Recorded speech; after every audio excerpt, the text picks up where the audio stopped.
Buenas tardes con todos los presentes. Sean bienvenidos a este espacio de la Pontificia Universidad Católica del Ecuador, sede Ambato, organizado por la Coordinación de Vinculación con la Sociedad, con apoyo de los Departamentos de Comunicación y Tecnología. Este día la temática del webinar a tratar es Obligaciones tributarias y los derechos de los contribuyentes en tiempos de crisis. La doctora Victoria Montero de Callejas será la encargada de impartir este webinar.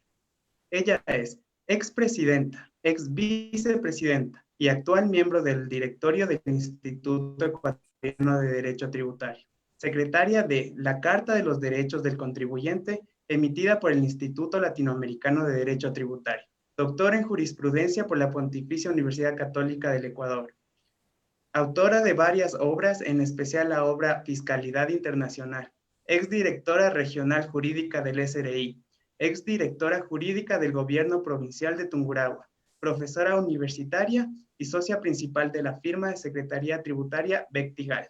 Antes de dar paso a la doctora Montero, voy a enunciar las indicaciones generales.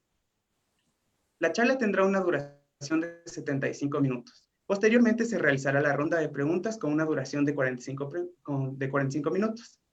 Les invitamos a que a medida que vayan suscitándose sus dudas, las escriban en el chat y se responderán en orden al finalizar la charla. Les recomendamos que por favor desactiven sus cámaras y sus micrófonos para que haya mayor fluidez en la conexión. Una vez explicadas las indicaciones generales, damos paso a la doctora Victoria Montero de Callejas para que nos dé su exposición. Muchas gracias, muy buenas tardes, queridos amigos. Espero que todos se encuentren bien en sus hogares, con toda la familia llena de salud. Me siento realmente muy satisfecha y orgullosa de la hora ambateña. Es un referente a nivel nacional y veo que en la PUCESA siempre cumplimos con ese legado.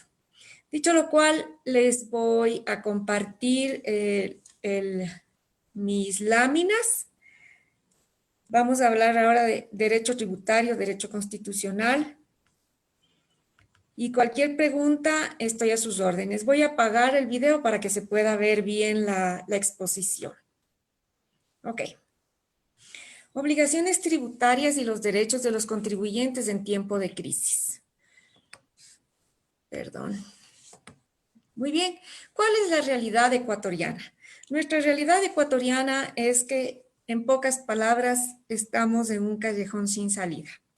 Si es que ustedes quieren saber con datos estadísticos cómo está nuestro Ecuador respecto a las remesas, respecto a la caída del petróleo, a las finanzas públicas, pueden mirar en el informe técnico del 31 de marzo dirigido por el director de Consistencias Microeconómicas al subsecretario de Consistencia Macroeconómica del Ministerio de Economía y Finanzas, que consta en la página 68 del proyecto de ley orgánica de apoyo humanitario para combatir la crisis sanitaria derivada del COVID-19, porque a través de ello se explica por qué son los impuestos a los que ahora nos enfrentamos. Muy bien, ¿cuál es el ingreso del Estado? Tenemos ingresos petroleros, ingresos no petroleros, ingresos tributarios, como por ejemplo el impuesto a la renta, IVA, impuesto a los vehículos, el ICE, que es el impuesto a los consumos especiales, el ISD, que es el impuesto a la salida de divisas, aranceles, entre otros. Tenemos el endeudamiento y las transferencias del exterior. Ahora vemos que tenemos una caída de remesas desde el exterior de aproximadamente el 25%. Y si la cuarentena dura 3 meses más, se prevé que 540 millones de dólares en pérdidas para el turismo. La recaudación tributaria se reducirá en 1.200 millones de dólares. O sea, el panorama no es nada alentador. Dentro de los impuestos, ¿qué impuestos podemos nosotros identificar? Tenemos los impuestos directos, que es el impuesto a la renta, y los impuestos indirectos, el impuesto al valor agregado, el impuesto a los consumos especiales, el impuesto redimible a las botellas plásticas no retornables, el impuesto a los vehículos motorizados, el impuesto a la salida de divisas, el impuesto a los activos del exterior, sin olvidarnos también de los demás impuestos, tasas y contribuciones que tenemos a nivel provincial y municipal. Muy bien, como un dato, como un flash informativo nada más. En el impuesto al valor agregado, en el 2019 se recaudó 3.325 millones de dólares. Entonces sería muy fácil considerar y decir, bueno, pues entonces subamos 2 puntos al IVA y así ya tendríamos una mejor recaudación. No se olviden que nuestra Constitución dice que se privilegiarán los impuestos directos y el IVA es un impuesto indirecto, que además es recesivo. Porque si es que nosotros tenemos cerrados nuestros mercados, no podemos comercializar, no podemos salir, ¿no?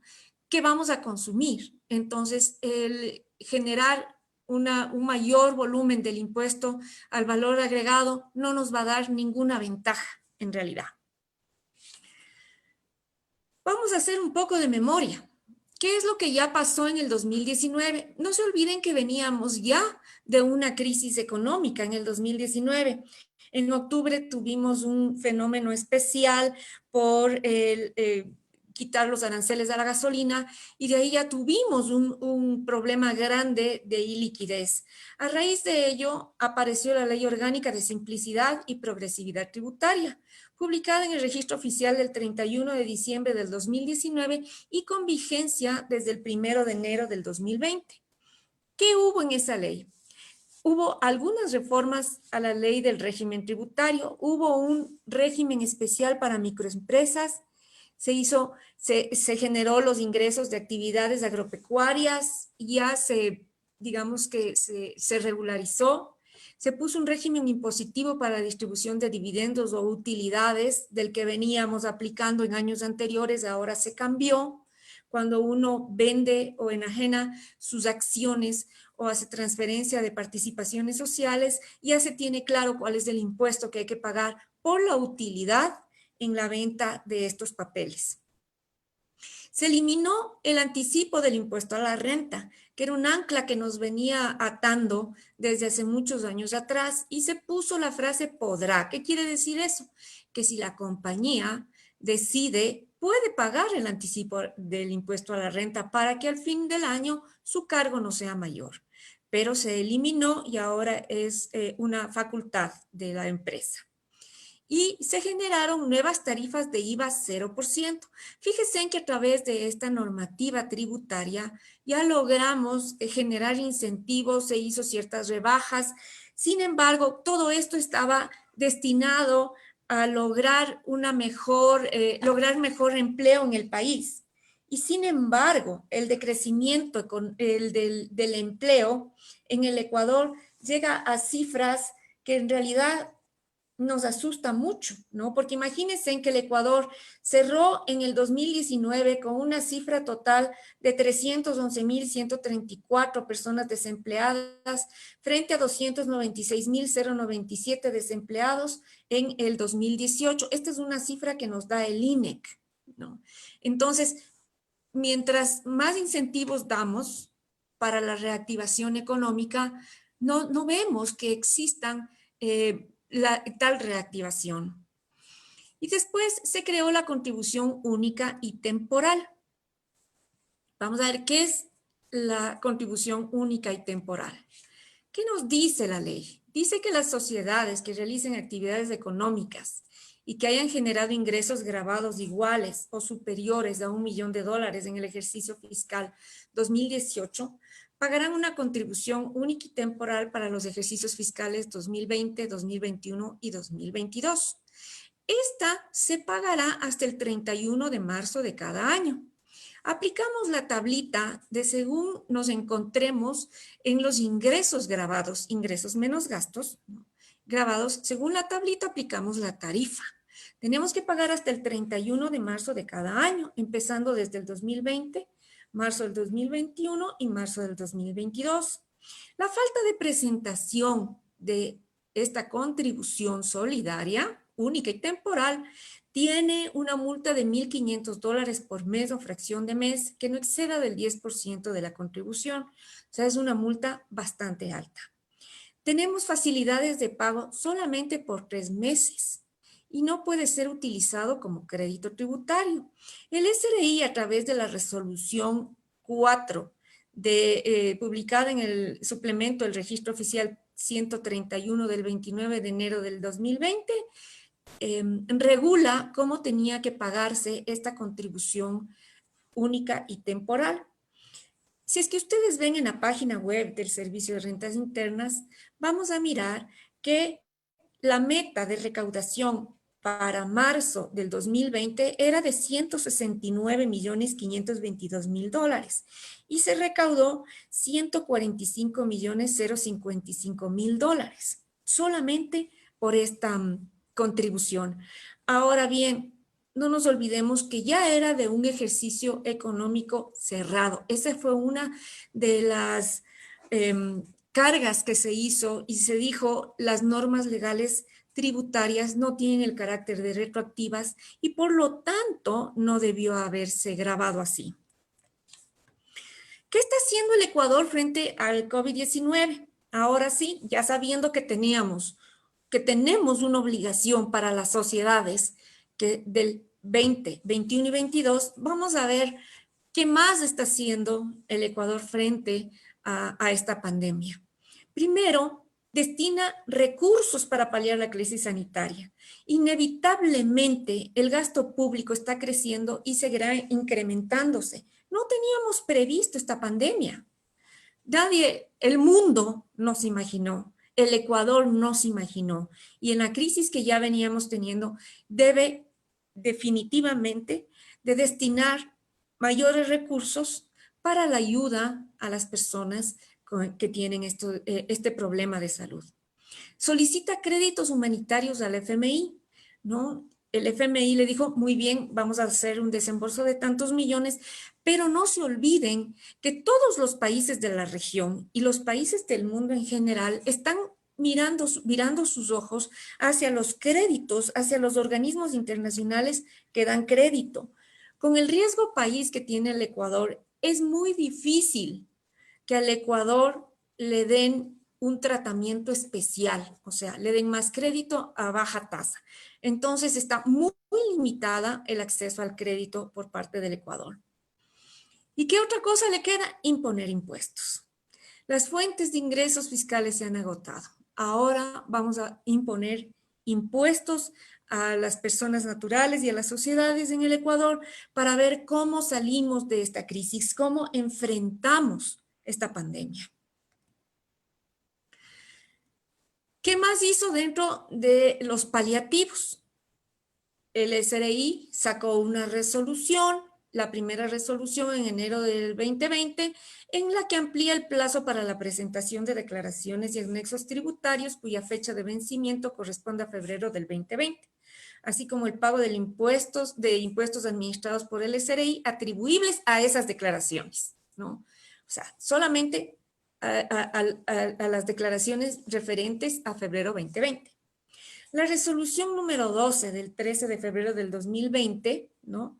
Dice que los sujetos pasivos del IVA o agentes de retención de impuesto a la renta, cuyo noveno dígito sea 4, podrán presentar sin multas de intereses la declaración mensual correspondiente a febrero del 2020 hasta el 17 de marzo del 2020. Ya terminó ese plazo, ya nos olvidamos de esa resolución.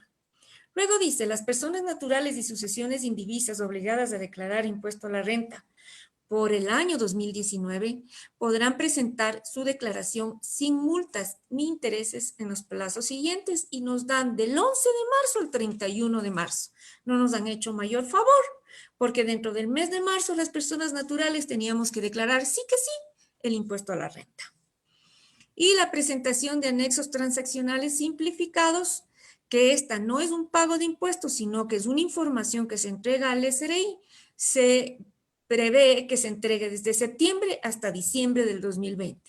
Hay que tener en cuenta estas resoluciones porque la memoria del administrador tributario es muy frágil y ya nos ha tocado muchas veces tener que impugnar las multas que nos ponen por habernos acogido a estos plazos extraordinarios.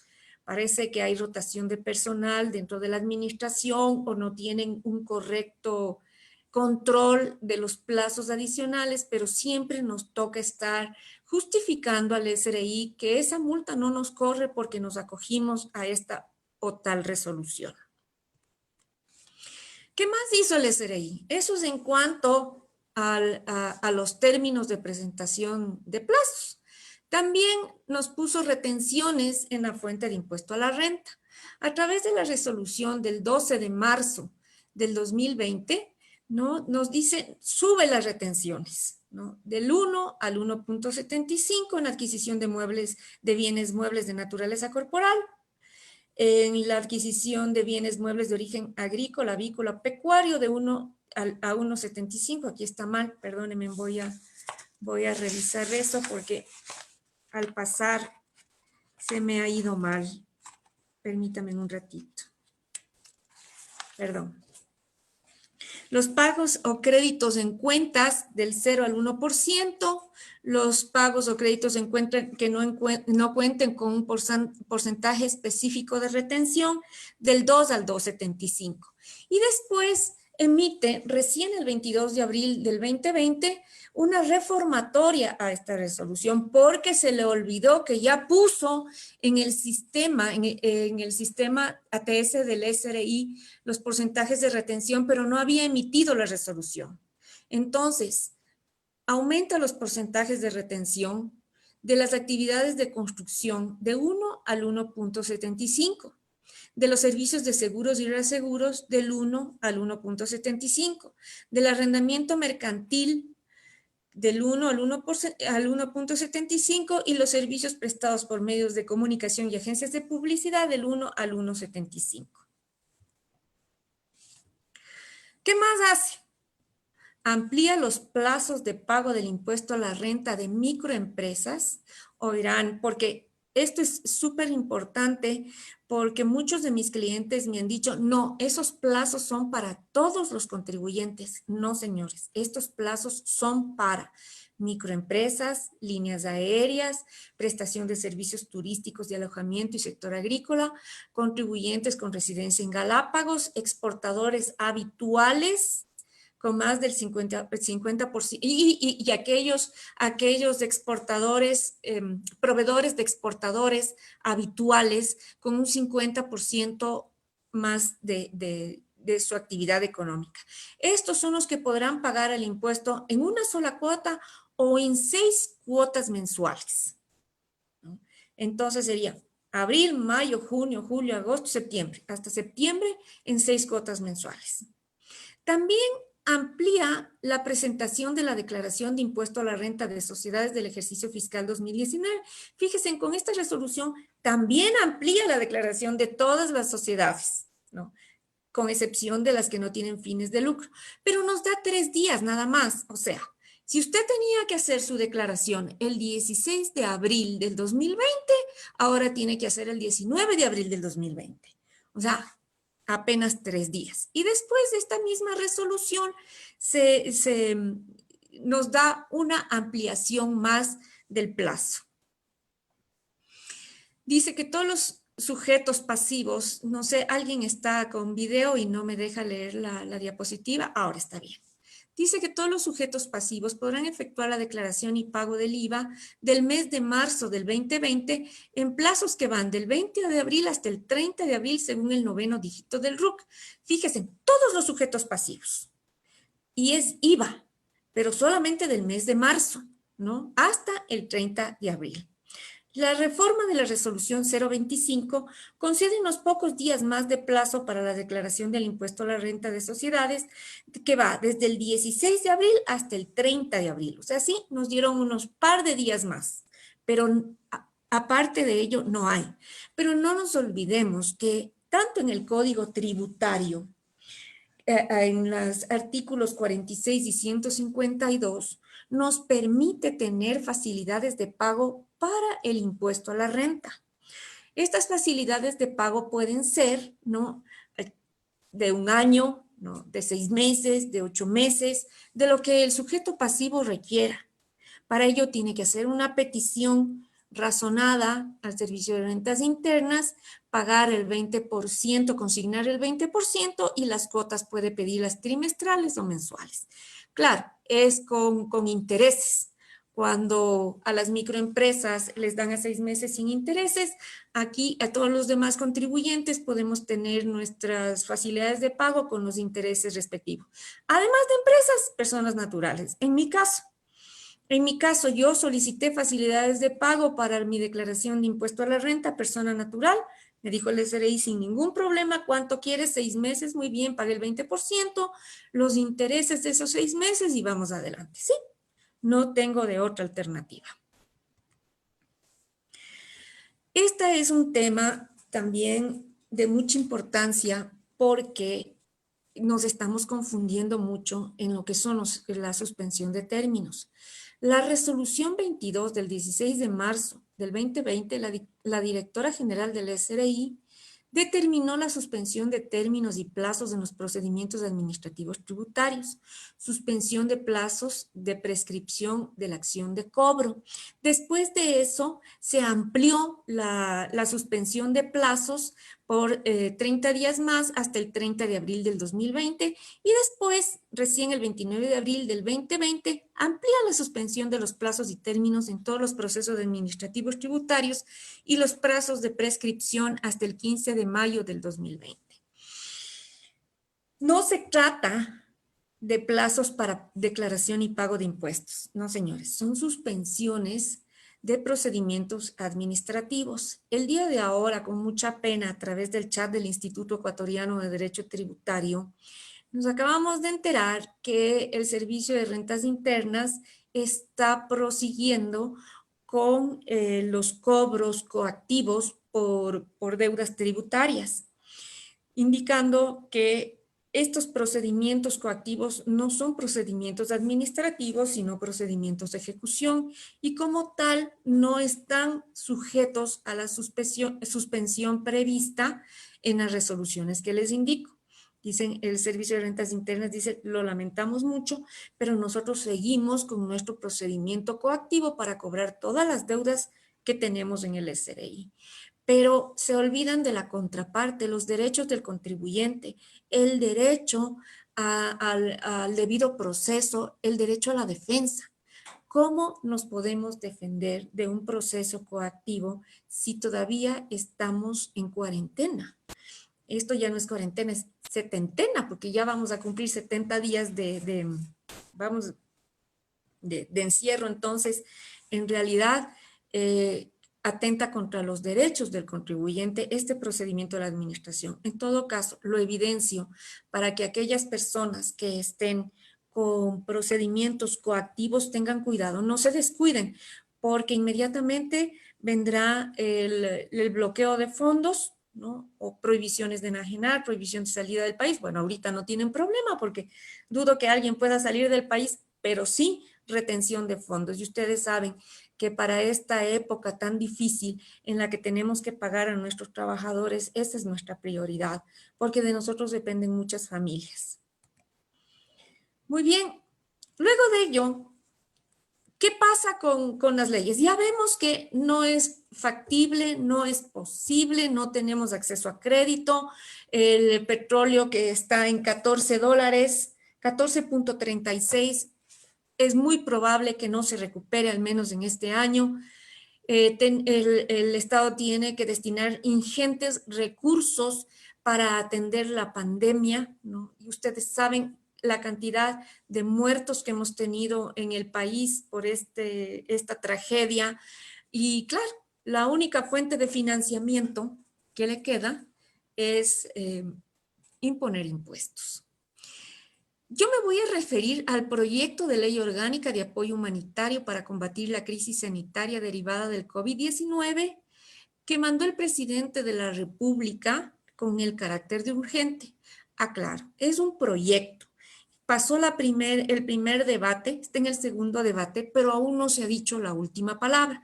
Por lo tanto, lo que ahora les cuente puede cambiar, se puede suspender y esperemos que no ampliar, pero ya vamos a ver por qué. Entonces, ¿qué dice el objeto de este proyecto de ley? Dice que se necesitan establecer medidas de apoyo humanitario a través de contribuciones únicas y temporales. Usa la palabra contribución única y temporal. un término que no existe en la ley tributaria.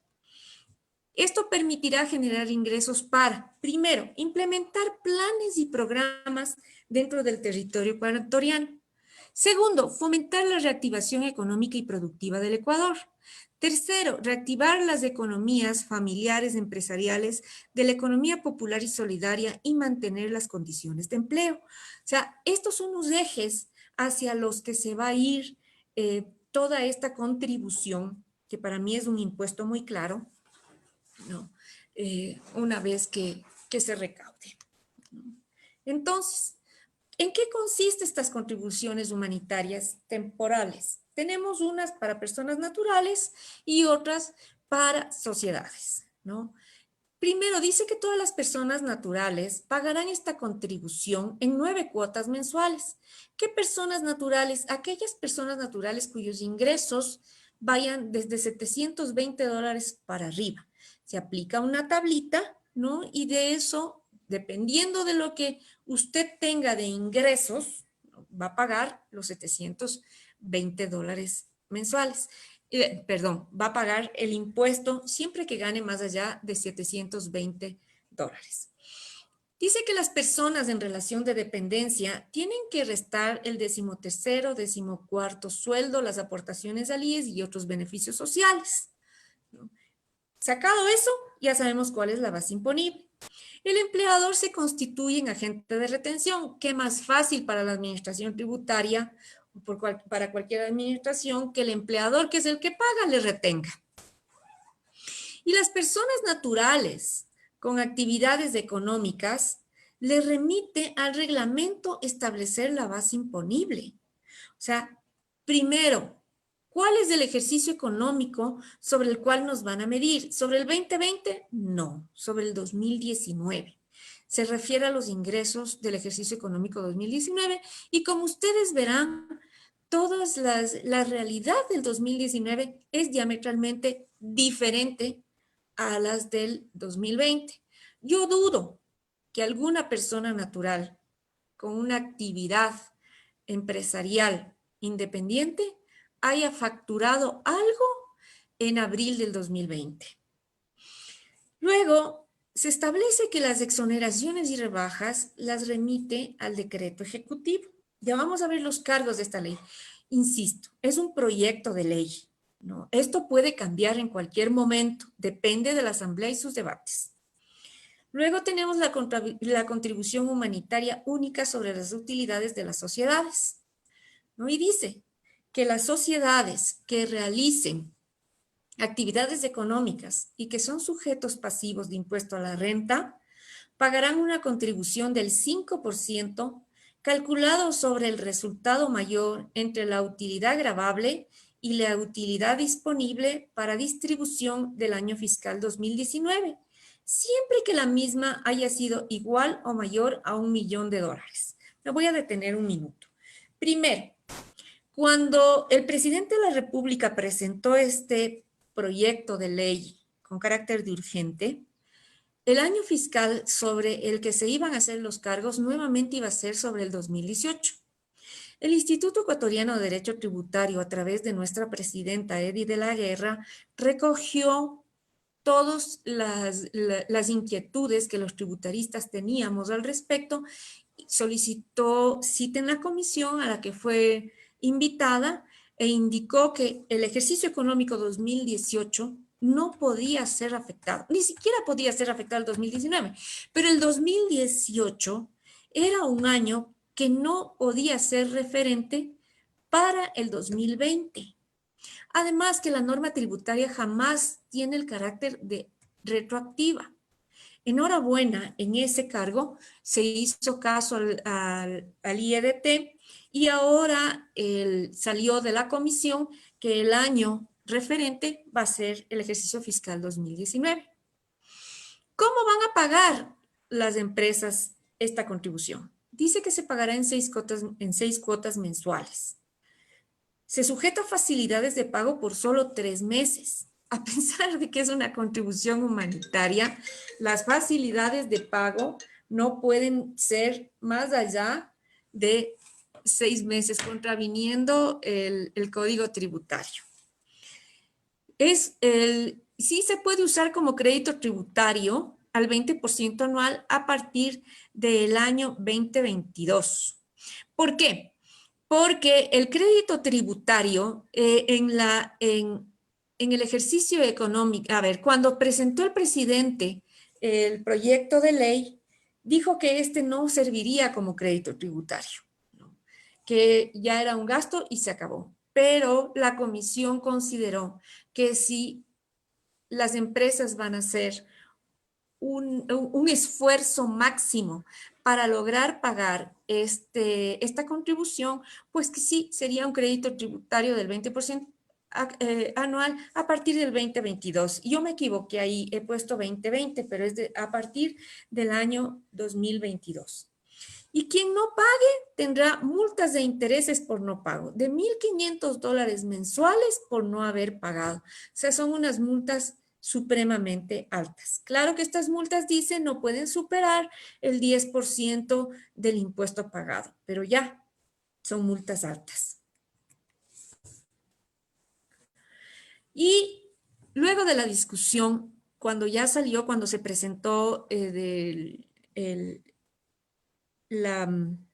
borrador de la ley ya discutida, se presentó a la Asamblea y se decidió crear una contribución solidaria.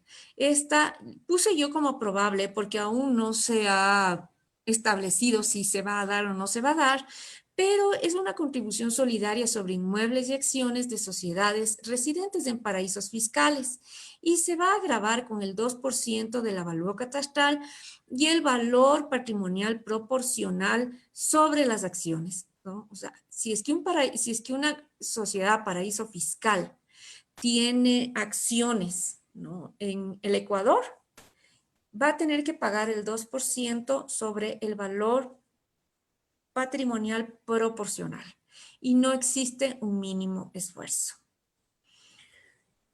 El destino. Cecil, por favor, ¿podría apagar su cámara? Porque no puedo ver la lámina. Dice que el destino de estos recursos, el recurso a las personas naturales, se financiarán planes, programas, proyectos de actividades de salud y sustento de personas en estado de vulnerabilidad, incluyendo transferencias monetarias.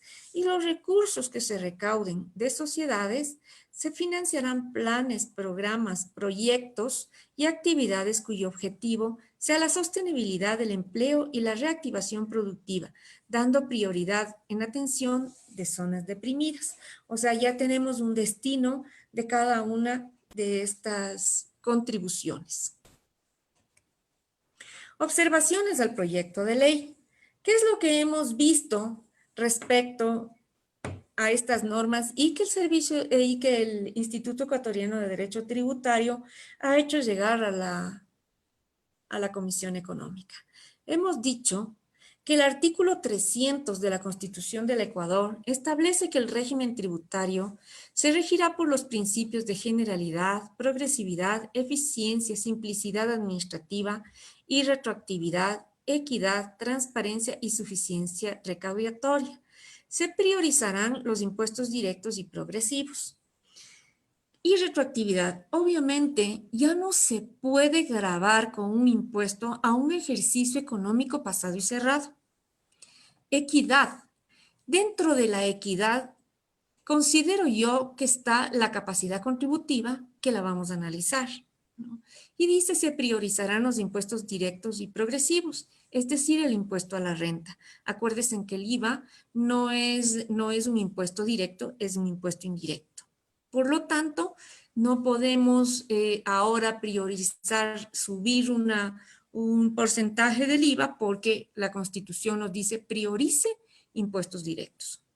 ¿Qué nos dice al respecto el Código Tributario? Sobre los principios tributarios dice, el régimen tributario se regirá por los principios de legalidad, generalidad, igualdad, proporcionalidad e retroactividad. Tampoco está aquí plasmada la capacidad contributiva, pero la capacidad contributiva tiene, pero primordial importancia por lo siguiente.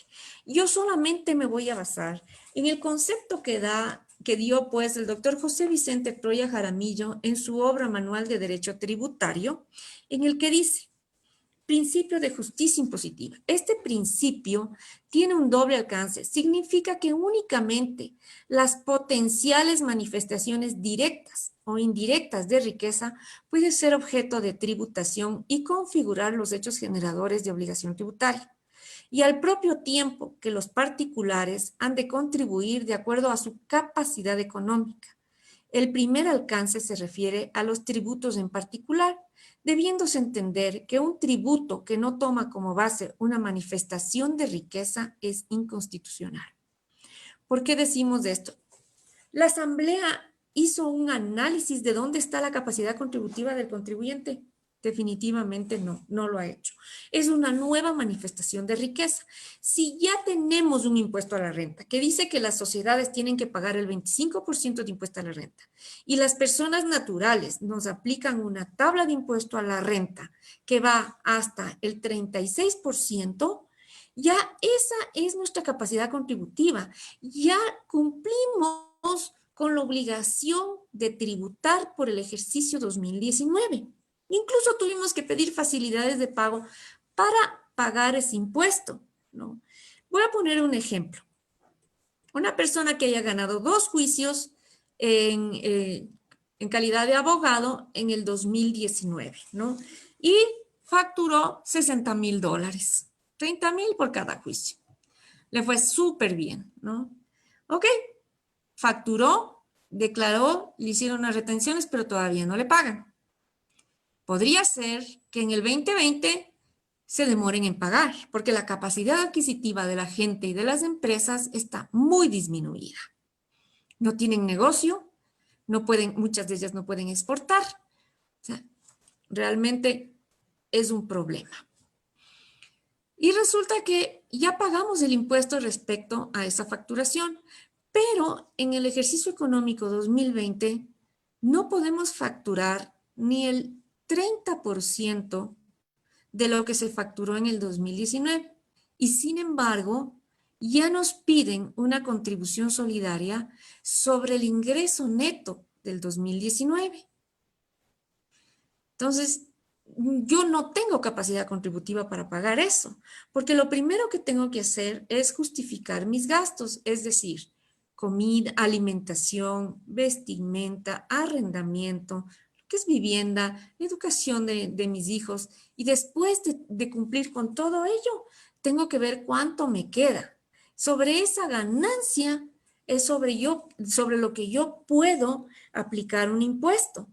Pero si no voy a tener ingresos en el 2020, ¿dónde está mi capacidad contributiva? Más todavía, cuando si no pago en base al 2019, voy a tener intereses, multas y procedimientos coactivos muy fuertes para pagar. Todas estas circunstancias se han dejado lamentablemente en poder del reglamento, porque el legislador dice, el asambleísta dice, todo esto verá el reglamento. Entonces podríamos estar enfrentados a una suerte de confiscación, ¿no? Y la Constitución del Ecuador prohíbe todo tipo de confiscación. El impuesto no puede ser confiscatorio. Ahora, el concepto de confiscación en nuestro país es muy difícil de determinar, ¿no? No tenemos un concepto de confiscación. Pero si nos vamos a legislaciones como por ejemplo la Argentina, ¿no? Argentina dice que en alguna jurisprudencia que ya ha emitido, dice que se vuelve un impuesto confiscatorio cuando va más allá del 65% de la ganancia, ¿no? Pero fíjense ustedes que habla de ganancia, ¿no? Cuando no hay ganancia, cuando no hay ingresos, es claramente confiscatorio un impuesto de esta naturaleza. ¿Cuáles son las observaciones que entregó el Instituto Ecuatoriano de Derecho Tributario a la Comisión Especializada Permanente de Desarrollo Económico de la Asamblea Nacional? Como ya les había mencionado, dijo que la norma tributaria no puede ser retroactiva, ¿no? Se refirió también a la capacidad contributiva. y dijo que la capacidad contributiva reconoce en el Ecuador, reconoce, nuestro asambleísta ha reconocido 3 objetos imponibles. Es la doctrina, se basa en 3 objetos imponibles. A, la renta, renta a crecimiento y la renta a crecimiento patrimonial. B, el patrimonio. C, el consumo. En el Ecuador se adhiere a la teoría de la renta a acrecentamiento patrimonial. Si las contribuciones únicas y temporales propuestas se asocian al objeto imponible renta como materia grabada, tanto de personas naturales como personas jurídicas, tiene que observar la capacidad contributiva de las personas. Debe haber un objeto imponible ya existente, y, como es un tributo ortodoxo que es el impuesto a la renta. O sea, ya a nosotros ya nos pusieron un impuesto a la renta. Entonces, ¿cómo vamos a llamar a esta nueva contribución, entre comillas? Entonces, el impuesto, la tasa, la contribución especial, como ustedes quieran llamar, se exigen por existir capacidad contributiva en los obligados. Como les había comentado, esto tiene que ver mucho con el principio de no confiscatoriedad. Vamos a ver qué es lo que sucede en el 2020, a ver quién tiene esa capacidad contributiva. El concepto de contribuciones únicas no existe dentro del régimen tributario. Las contribuciones únicas no existen dentro del régimen tributario ecuatoriano. Son figuras anómalas y heterodoxas, que si bien se han empleado antes, no forman parte de la gama de tributos que de manera legal y constitucional se puede crear en el Ecuador de acuerdo tanto con la Constitución, el Código Tributario y el Código Orgánico de Organización Territorial Autónoma y Descentralización. Las únicas contribuciones que conocemos que existen son las contribuciones de mejoras y no son competencia del Ejecutivo ni de la Asamblea, sino de los gobiernos autónomos descentralizados, ¿no? ¿Por qué digo eso? Porque el artículo 301, ahí hay un 1 de más, perdón, el artículo 301 de la Constitución dice que las tasas y contribuciones especiales se crearán y regularán de acuerdo a la ley. Se trata de una delegación de carácter constitucional, es decir, la Constitución le dice, tasas y contribuciones le dejo a la ley respectiva que las regule. Pero ni la ley ni la Constitución, el COTAD en este caso, definen lo que se ha de entender por contribución como concepto y que se alinee con el contenido tributario, fiscal y público jurídico al que pertenecen. O sea, no tenemos un concepto que nos diga, esto ha sido una contribución. Pero sin embargo, la ley sí determina, como por ejemplo en el COTAD, cuál es el órgano responsable para hacer efectiva su creación, finalidad y utilidad. Ahí sí se dice que los gobiernos autónomos descentralizados crearán con una finalidad para una utilidad las contribuciones. Entonces, ese es un cargo también que hay que tener en cuenta. ¿De qué estamos hablando? Estamos hablando de una contribución, es un impuesto heterodoxo, definitivamente. ¿Por qué decimos que es un impuesto, no? Porque es un impuesto que no es permanente ni ordinario, sino que son aquellos de carácter heterodoxo y de tipo degresivo, es decir, que se configuran por una sola oportunidad y están destinados a desaparecer. Podrían considerarse como impuestos complementarios al régimen impositivo sobre la renta. Si ya tenemos un régimen de impuesto a la renta, este sería complementario. Hay vulneración de justicia tributaria. ¿Por qué hay vulneración de justicia tributaria? Porque no percibe, no se ha hecho un análisis de cuál será el ingreso que tendrá el contribuyente en el 2020. No es justo que nos digan, ustedes van a pagar respecto a sus ingresos del 2019. Y luego, ¿cuál es la definición de ingreso neto? Mientras el impuesto a la renta en la Ley de Régimen Tributario Interno determina en el artículo 16 y siguientes la base imponible como señalamiento expreso de los costos y gastos deducible, la contribución única propuesta establece como hecho generador la percepción de ingresos y determina como base imponible a los ingresos netos sin determinar los componentes del mismo y dejando al reglamento los parámetros de aquel. ¿Cómo puede dejar al reglamento una obligación que es de la Asamblea Nacional? Porque la Asamblea es quien tiene que dar estas definiciones. No puede decir, bueno, yo le delego y este carácter de determinar las definiciones tributarias para la generación de un tributo tienen que nacer de la Asamblea Nacional y constar en ley. Habla de exoneraciones también, hace ciertas exoneraciones, exenciones en términos tributarios y vulnera el principio de ley de igualdad y no discriminación, porque también le remite al Ejecutivo, ¿no?, a través del reglamento, que se determinen estas exoneraciones o exenciones, ¿no? ¿Por qué vamos a hacer exoneraciones? ¿Por qué hay que hacer exenciones si todos los ecuatorianos estamos ahora en igualdad de condiciones? Las observaciones de fondo que tiene que ver con la técnica legislativa se refieren al artículo 136 de la Constitución de la República del Ecuador. ¿Por qué dice? ¿Qué dice el artículo 136? Que los proyectos de ley deberán referirse a una sola materia. Y este proyecto de ley se fundamenta en 5 ejes que abordan normativas en estos temas legales. Materia tributaria, como ya hemos visto, materia bancaria, crediticia, laboral, seguridad social, inquilinato y educación, entre otras. O sea, no se refiere a una sola materia. Cuando el carácter económico urgente, tiene que ser una sola materia la que se aborde y no como vemos ahora, que son como 7, 8 materias.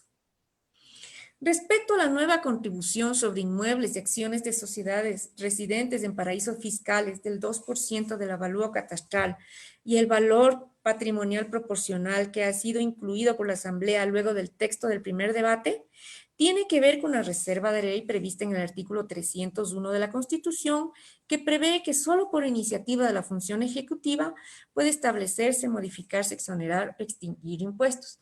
Hemos escuchado que ha habido mucha queja respecto a esta inclusión de este artículo, ¿no? Es necesario hacer unos planteamientos precisos. Primero, de la lectura de la redacción de este artículo solamente se refiere a inmuebles en paraísos fiscales. No se trata de los inmuebles de todas las personas que tenemos en el Ecuador y se trata de acciones que tienen empresas en paraísos fiscales, ¿no?, sobre las que se va a imponer el 2% sobre el valor patrimonial proporcional. No es generalizado, no es que a los ecuatorianos, a todos nos van a clavar este impuesto. Sí va a haber, o sea, si es que se da el impuesto, porque como les vuelvo y les repito, estamos en un borrador de la ley, un proyecto de ley, ¿no? De ser así, solamente se va a limitar a paraísos fiscales, inmuebles en paraísos fiscales y acciones en paraísos fiscales.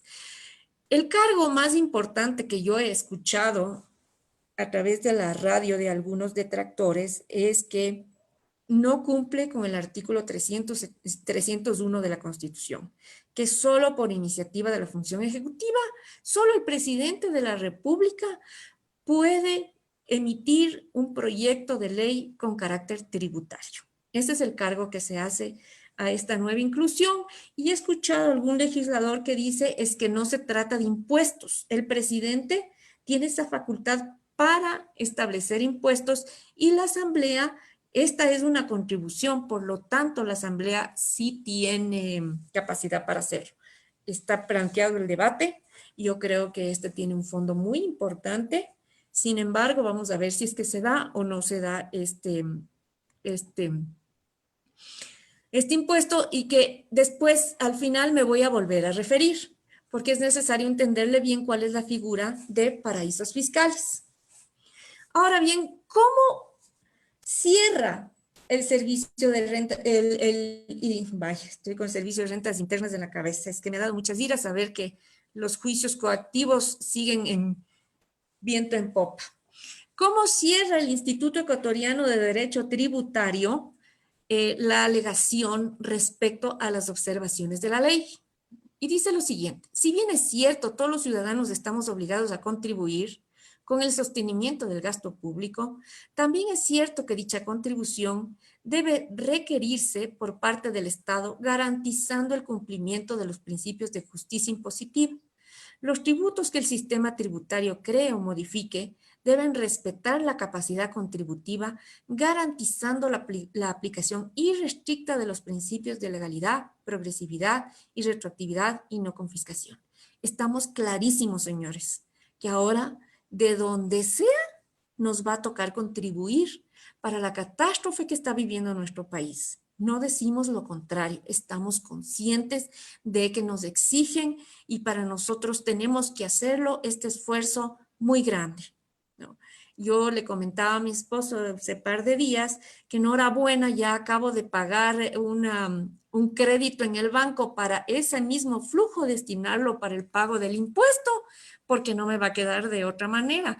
Y vamos a ver si es que los bancos estarán en la capacidad o en la posición de querernos ayudar con créditos para poder hacer frente a esta obligación y a otras más que se nos presentan en el 2020. Estamos totalmente conscientes de que no tenemos otra alternativa, pero también estamos muy conscientes que el respeto a la ley y a la Constitución tiene que primar. No podemos saltarnos los principios constitucionales y los derechos del contribuyente. El contribuyente tiene derecho a que estos principios sean mirados y mirados con toda certeza y seriedad.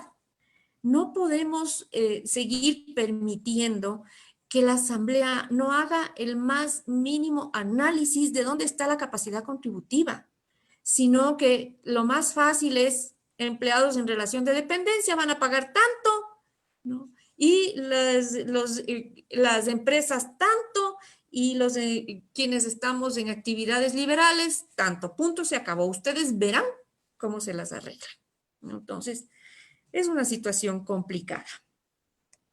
Ahora bien, me quiero volver a referir al caso de los paraísos fiscales porque he visto a través de las redes sociales que se ha generado mucha expectativa respecto a este supuesto impuesto. Puede ser que se dé como que no se dé, eso no importa. Pero yo quiero, por favor, que miren este video que está aquí.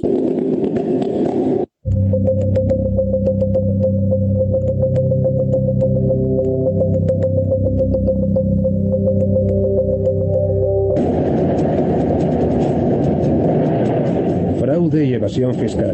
Cada año entre 60 y 80 mil millones de euros escapan al fisco.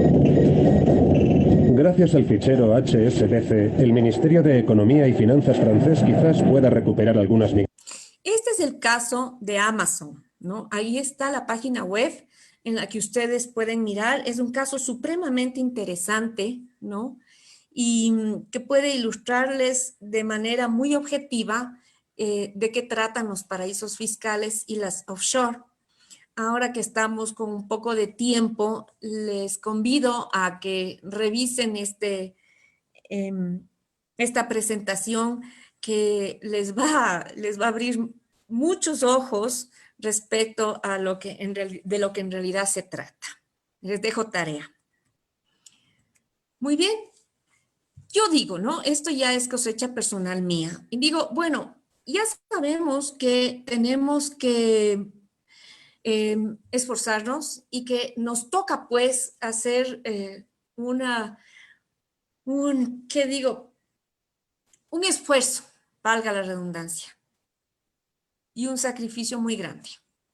Pero ¿qué pediríamos a cambio de este beneficio, de este sacrificio?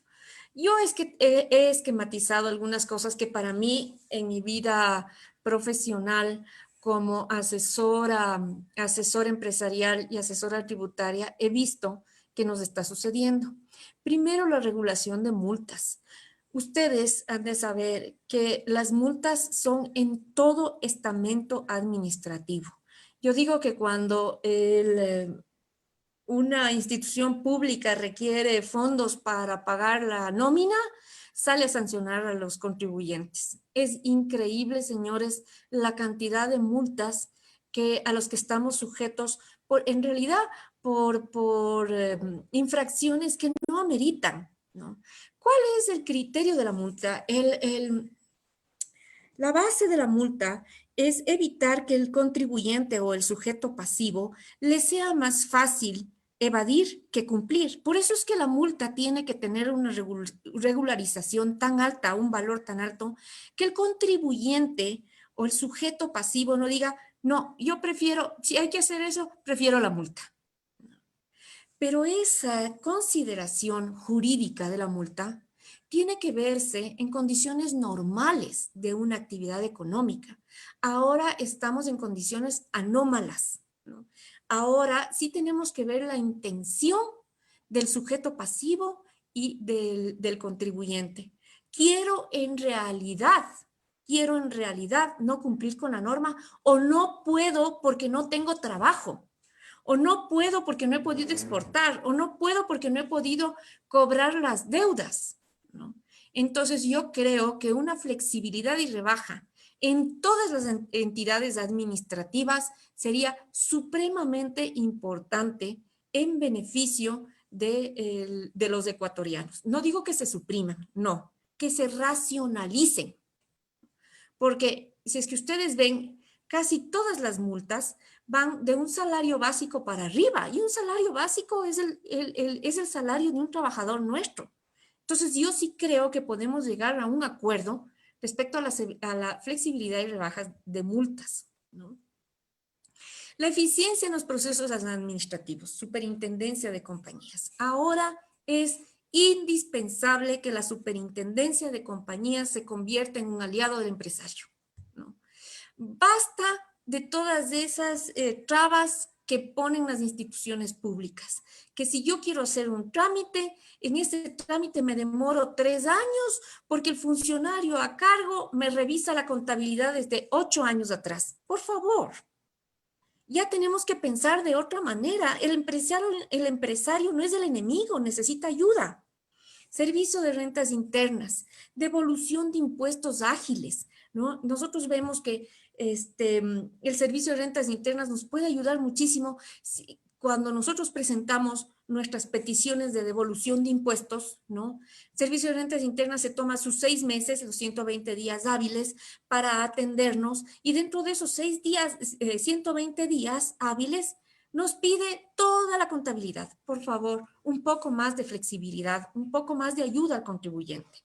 El drawback simplificado, es decir, la devolución de los impuestos condicionados al comercio exterior, para los exportadores. Esto es sumamente importante, ¿no?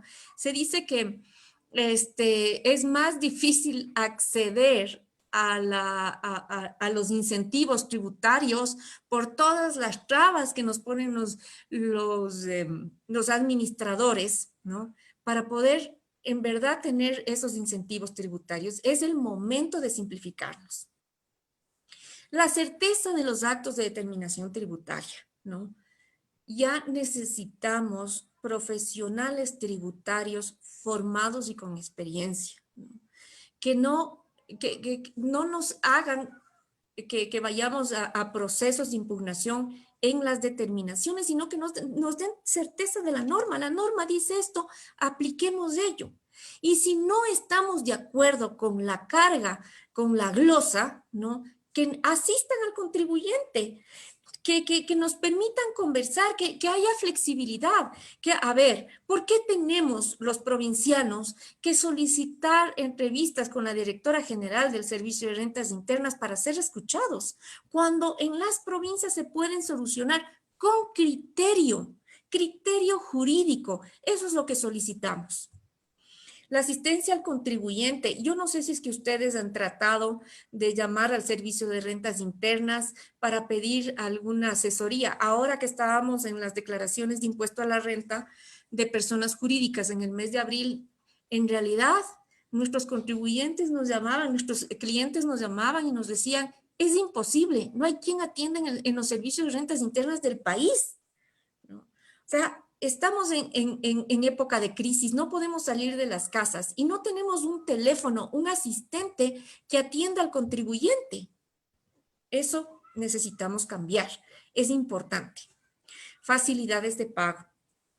Las facilidades de pago que, como les digo, está prevista en el Código Tributario, tiene que ser accesibles para todos los impuestos, incluso para los aranceles que se prevén en el Código Tributario. El Código Tributario dice, con excepción de los impuestos percibidos. ¿Cuáles son los impuestos percibidos?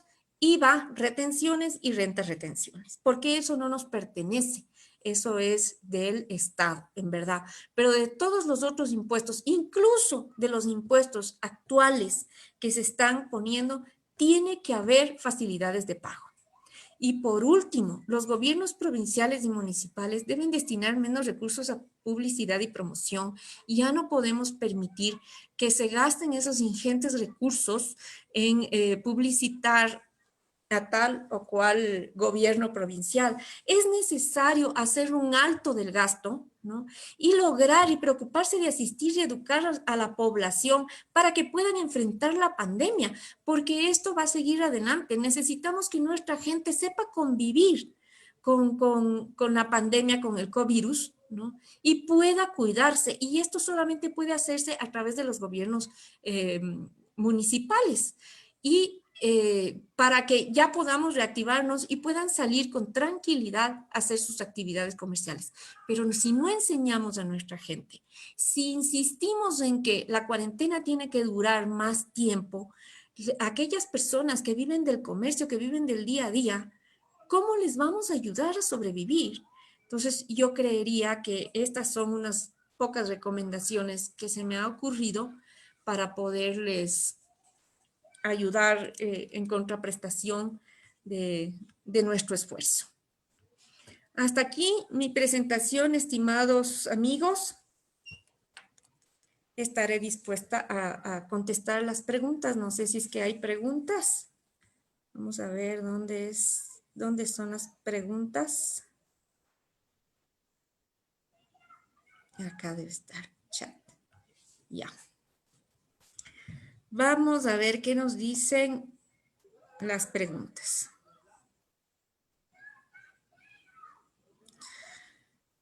Dice, buenas tardes, ¿no se eliminó el impuesto de salida de divisas? No, no se ha eliminado el impuesto de salidas de divisas, sigue siendo el 5%.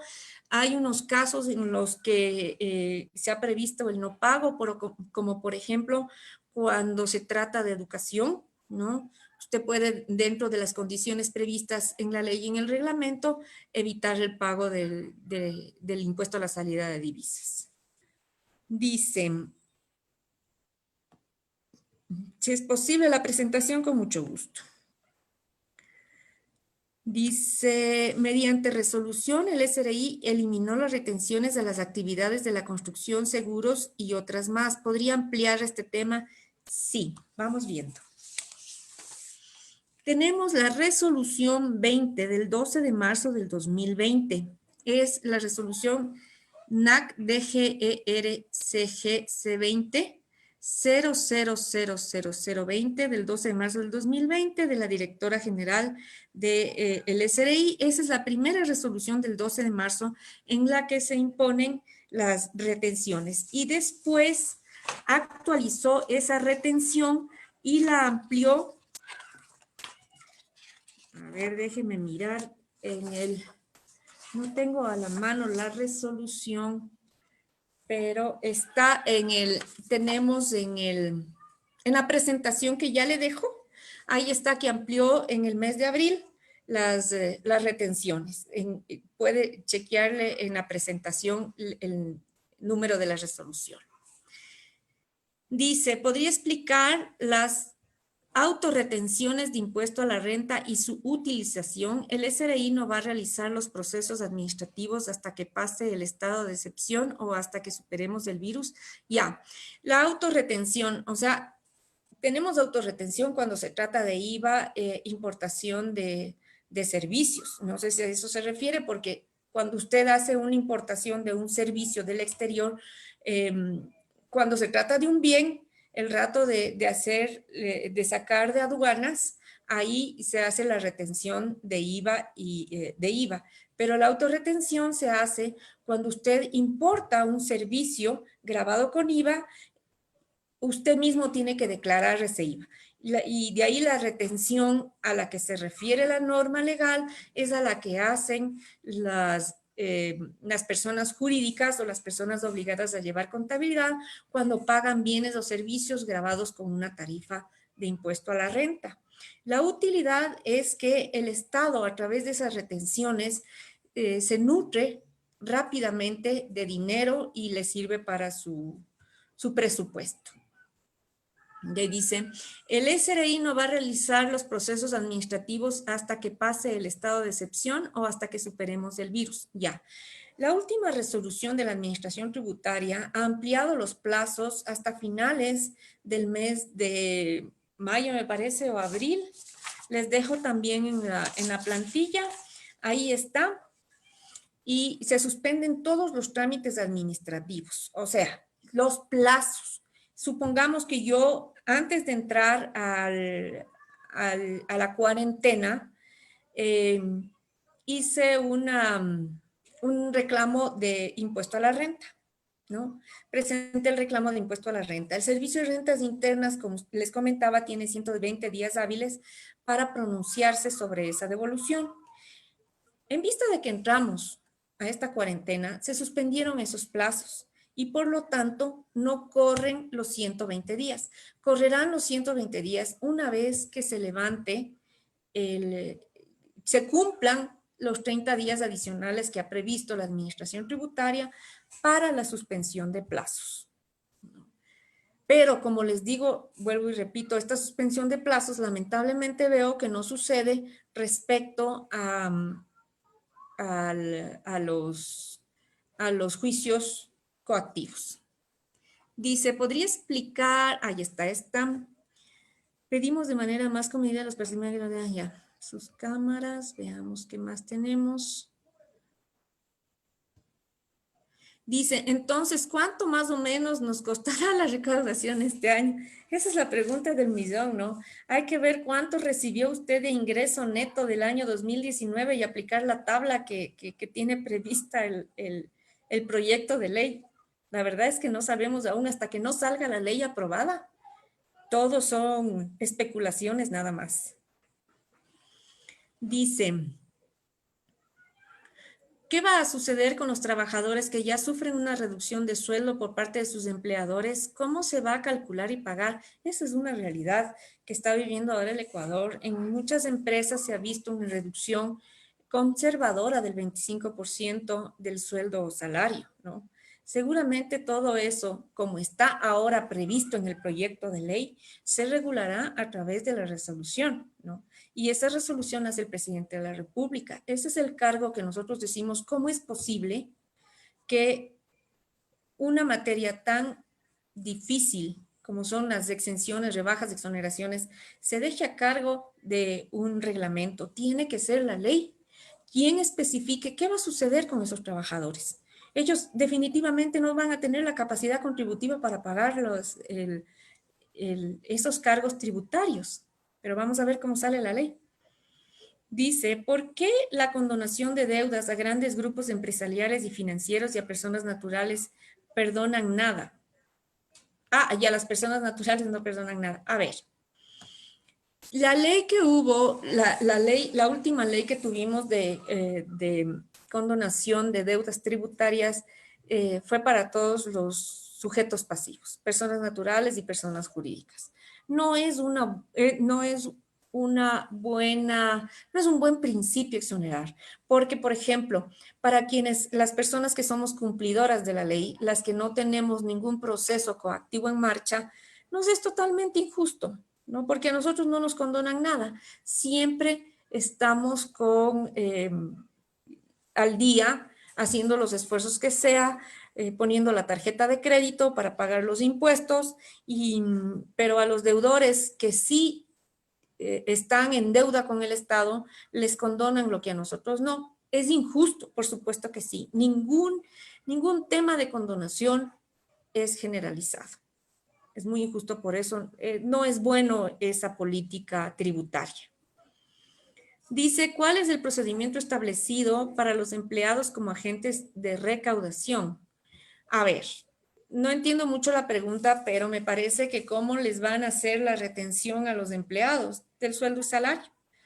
Si es que sale la ley como está el proyecto, de su sueldo van a disminuir, se calcula durante el año 2020 cuánto va a recibir usted de sueldo, se disminuye lo que es décimos terceros, décimos cuartos y todos la aportación al IES y otros beneficios laborales, dice la norma, y de ahí se calcula, se le pone en la tabla, se calcula cuánto le cuesta a usted el impuesto y se divide para las 9 cuotas que son las que tendría que pagar y el empleador hace la retención directa de su rol de pagos, como es ahora el impuesto a la renta. Pero claro, el impuesto a la renta está sujeto a otra tabla de deducción.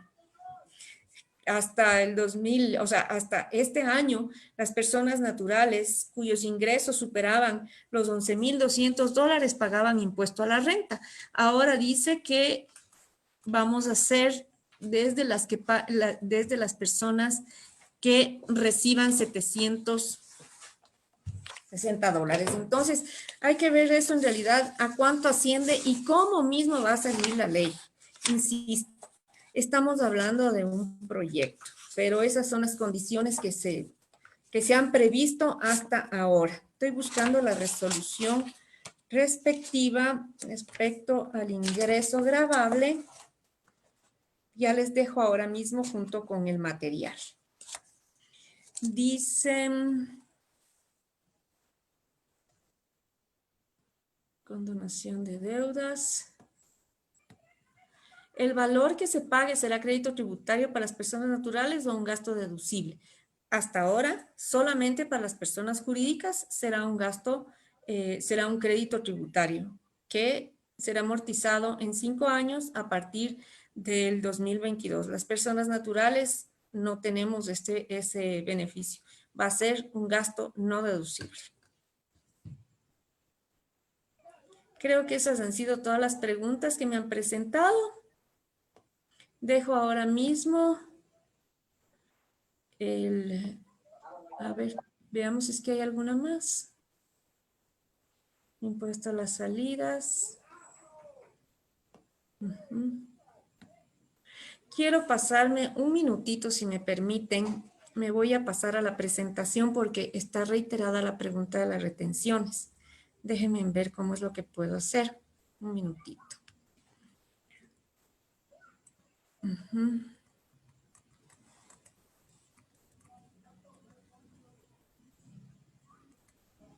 Aquí está, suspensión de términos. Aquí está.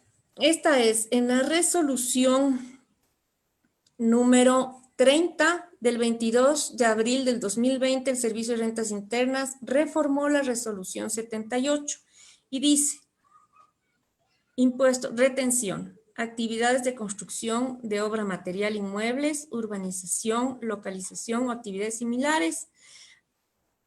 El porcentaje anterior era del 1% y ahora es del 1.75%. La base está aquí en esta resolución que le digo del 22 de abril del 2020.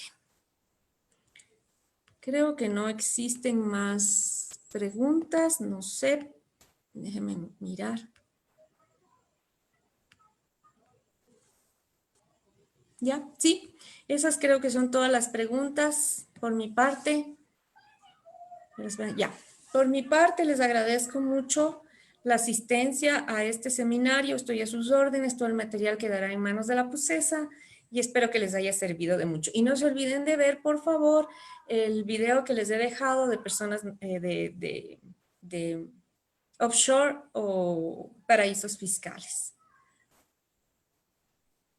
Bueno, muchísimas gracias, doctora Victoria, por esa exposición. Creo que ha sido bastante útil para todos los asistentes.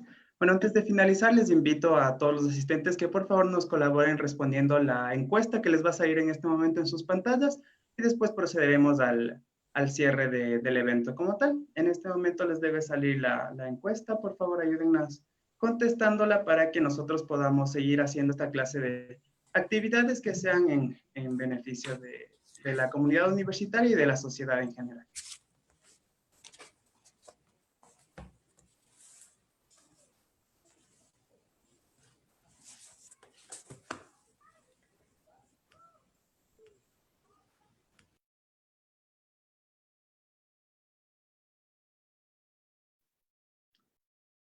Listo.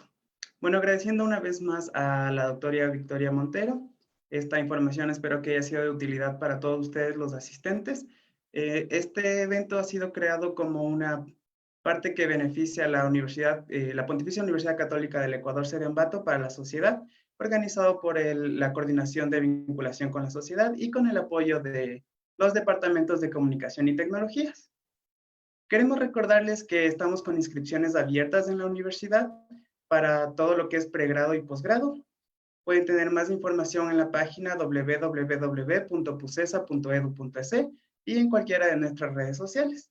Sin más que decir, les agradezco mucho por su participación y esperamos verlos pronto en los siguientes eventos que tenemos planificados.